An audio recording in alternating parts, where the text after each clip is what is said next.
আমরা এই জন্য নামাজে বলি ইয়াকা না'বুদু ওয়া ইয়াকা নাস্তাঈন, আমরা শুধু আপনারই ইবাদত করি এবং আপনার কাছেই সাহায্য প্রার্থনা করি। তো আল্লাহকে পেতে হলে নামাজের কোনো বিকল্প নাই। যে ব্যক্তি নামাজ পড়ে না, আল্লাহর সাথে তার কোনো সম্পর্ক নেই, নো কানেকশন। আপনি যে কোনো কিছু চাচ্ছেন, সেজদায় পড়ে আল্লাহর সামনে আত্মসমর্পণ করেই চাইতে হবে। ওয়াসজুদ ওয়াক্তারিব, আল্লাহ পাক কি বলেছেন? সেজদা করো, নিকটবর্তী হও। তো ব্যাখ্যা অনেক করা যায়। নামাজ না পড়লে কিন্তু মানুষ কুফরিতে লিপ্ত হয়।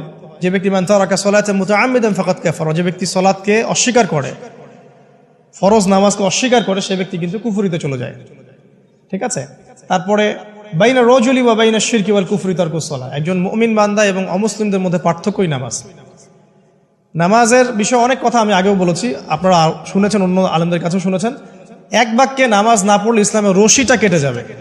মুআয বিন জাবালকে নবী সাল্লাল্লাহু আলাইহি ওয়াসাল্লাম বলেছেন যে যদি মান তারাকা সালাতান মুতাআম্মিদান, কেউ যদি সালাতকে ইচ্ছা করে ছেড়ে দেয়, ফাকাদ বারিআত মিন জিম্মাতিল্লাহ, সে ব্যক্তি আল্লাহর জিম্মেদারি থেকে মুক্ত হয়ে